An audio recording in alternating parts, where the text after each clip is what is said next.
Kifo Yesu Kristo la telwa ilega nirmatin medwa ku foch oro la chwech megwa ko menwa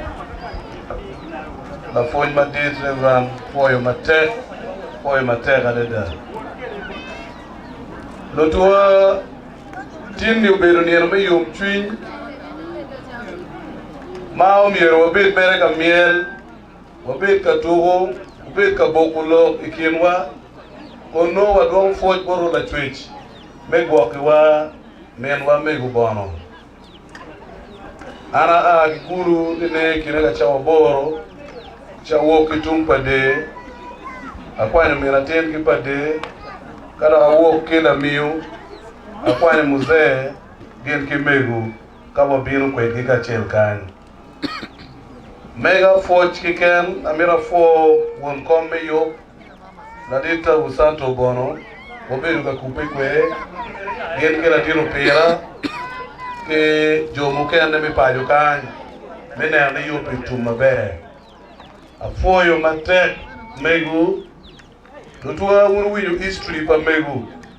ne Mego do chok ki odlega don wer iri mwa malach charo Mego bono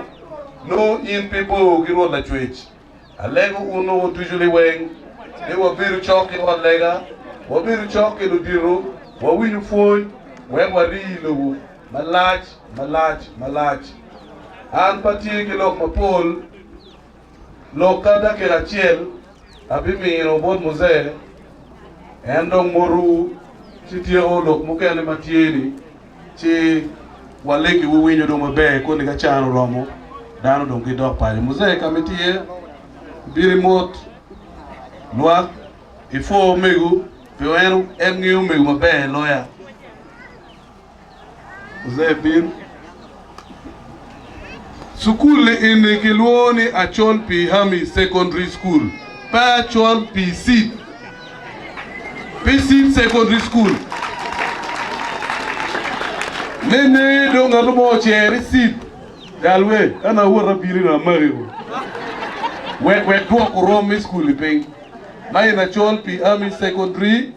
School. Kumaro kolotero. Udo uchi ufoya ndo. Afoya muzee. Pwoyo Acholi ilokelwa ba ana raone anno patilong mapol kong mo kwa adwoko po jabot ludiru lega miwe nina matini Lubanga ukonyo wa nakawa kopdu mana wut nye tiro berupe an maloni an ya won Cosmas Okidi Banyeo jong nel chon o amero wujulu ba chel monu nyuto chon manu amere pangeo kanu rung lu ba nyuro honi gangi erini bibilu gang pau nena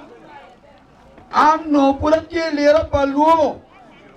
la poñ unena ni erini kimmigu maku karukanyi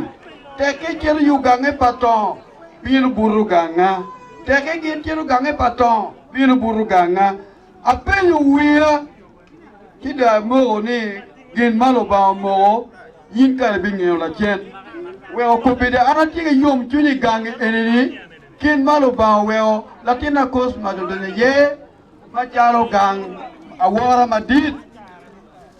an lo kamoma pol pere an ye yom I wel mo ma ko unena madit awinyo o yeni an maloni mwana ki pierre bir wi adaka neneni ki elunu atawani lwa duju mi we yo mwa pierre bir wi adaka lantini no e bedu chok ki twin maleng e bedu chok kiloba an mako wa biru kanye an pa woro kena aworo ki Mego ma mega men Cosmas atawani wun mere kwa nen en we kadi urwate kere yo urwate kedwe yo we o mot wa bere kin makobere tin arwate ke jo ma pol manu apangeo gibe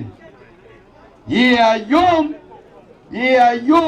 kaneno lotino kwan ko bere kila kin kekeni o winyo lok ma beju mangini ka kinu tiu kere chi muaka mana wajo mega ni ino bikano tiana dek ana logo ma pol ya yom ne lok ma miera lok ma pol li dong tiu logo do kwayo mego kwayo bin wek dana bene kunini anena tin ni lo yom chin lo ba yobo na wan pu mo yo ento baji yo toka ginango uchane yo ko ma yo wa chen me wa chia yo wa le ngwan ka ro wan ti ko ka me ke nge jone na o ka yo ka ga le no we ji ji pe ba be donc mego pichu ke we dano ko nini diri ga wa le ke ni yo ti we no genu ngi ana po e ba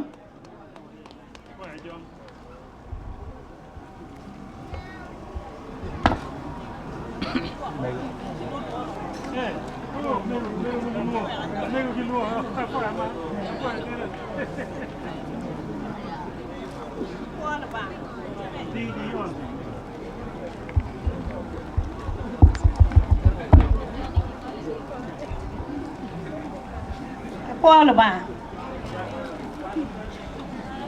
arangere ara moron wa ko wen makaro duju ye lo dRDC mageno ter lega